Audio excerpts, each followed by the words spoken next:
Well, folks, thanks for tuning in to the Saturday. This is the week ahead. We'll zero in on some specific items for you to be aware of, thinking about, and you'll be the first to be able to comment on some of these. And thanks for those who are sending in also some hints and inside news on these. So watch for the continuing discussion as we look at the reaction against, this is rising, and it's a bit of a concern to me, the rise in the non-Muslim population of concern and anger towards the Muslim population. This is in Europe and also Canada and North America. And I think this could be turned around and settled if, when atrocities happen, and unfortunately they happen from all sides and all religions and political persuasions, but when people are killed or a genuine atrocity happens, people being raped or wholesale murder of somebody in the streets, if it is a person who's perceived as Muslim who is doing the atrocity, there is rarely, if ever, a comment of concern from the Muslim community. Now, comment or contrast that with when, and this I'm going back several years now, you remember when there were discussions, when the horrible incidences, there was a couple of cases where people who called themselves Christian were identified as being involved in attacking, or even in a couple of cases killing, doctors, physicians who performed abortions. And when that happened, the entire Christian community right across the board, it was one of the few times where you see a united voice, came out absolutely condemning the person who called themselves or was referred to as a Christian and yet was involved in murder. And it was 100% across the board. And that so rarely happens from the Muslim or Islamic community. When an atrocity happens, it's proven it was a person identifying as Islamic or Muslim, and there's shock and horror about what, maybe it's a murder, maybe it's a bomb that was planted, whatever. And this is outside of warfare, outside of attacks back and forth. There is rarely, if ever, a comment from the Muslim community. And that is just a concern. I have Muslim friends. I know they are concerned when these types of atrocities happen. But if we're not hearing it, and if we're not hearing from the Muslim community that all these accusations about wanting to establish Sharia law, and you look now in the UK, it's been absolutely proven that these sex grooming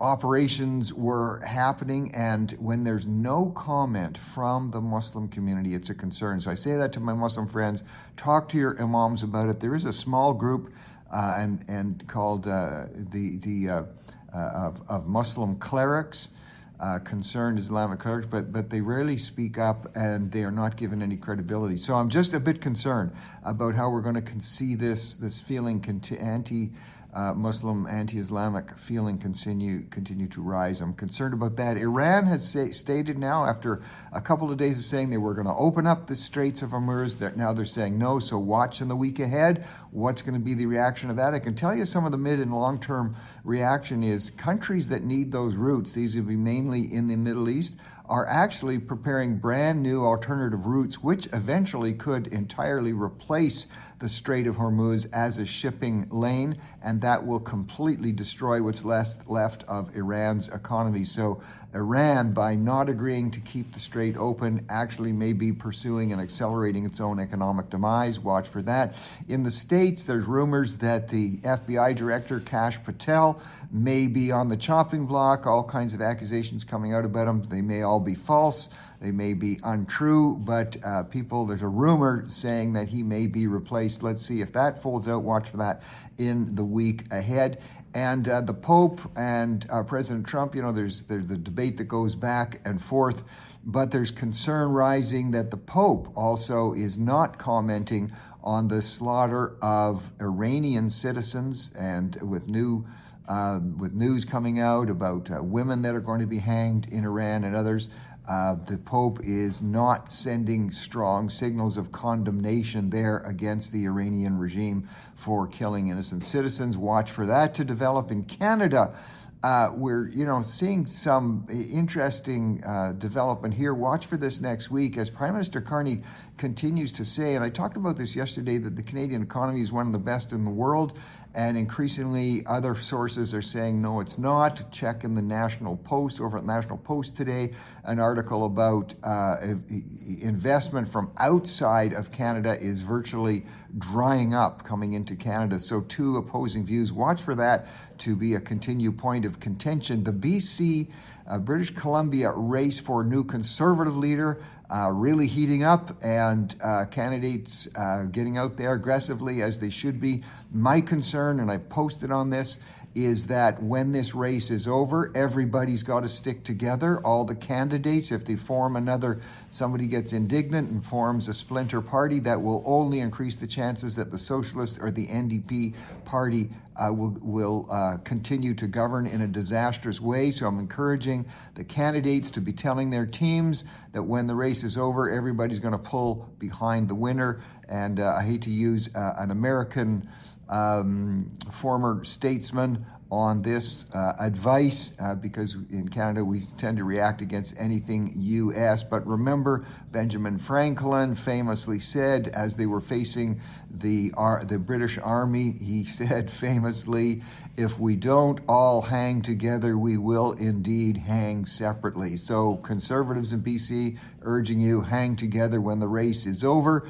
In the EU, continued reports about the new government there, Peter Magyar of the TISA party. And again, I commented on this. You saw it first, or among the first, on my podcast, where it looked like Orban was going to lose the election, which in fact he did. You had the leftist parties and leftist media around the world rejoicing, saying finally they're going to get rid of these nasty conservatives in Hungary. The new guy that got elected, Peter Magyar, even more conservative and hardline than Orban was. But he's young, he's gay, he looks good, and so the media got tricked into thinking he was a left-winger. Watch for continued statements from him as he's really ramping up the rhetoric and saying illegal immigrants and all immigration is being shut down and people are going to be deported. Watch for that trend to continue. Well, just a quick note, we've been following, I've been giving you reports on the Coachella music festival that takes place every year. And Sabrina Carpenter surprised everybody. Guess who she brought on stage? You guessed it, some of you. Madonna at 67 years old in, what shall we say, a limited textile outfit, and getting lots of attention here. Now, the other thing to watch for this week, and I like to close out on a sort of a faith-based element, starting April 19th, and it's been a decree in the U.S., famous people, celebrities, and elected people are going to start to read through the entire Bible publicly. It starts April 19th. Watch for that. It's going to take however many days it takes, but this is in celebration and recognition of the roots of the American Constitution. The Bible is going to be read publicly, and that's going to be interesting. We already have discovered the portion that President Trump is going to be reading comes out of 2 Chronicles, and it's verses apparently from about verse 11 to verse 22 to the end of the chapter. But central to that, and a lot of Christians will remember this particular verse, which says, if my people who are called by my name will humble themselves and pray and depart from their wicked ways, I will hear their land. That's going to be central in the portion that President Trump will be reading. Watch for that next week. Folks, have a great weekend and looking forward to seeing you and hearing from you. Talk to you on Monday.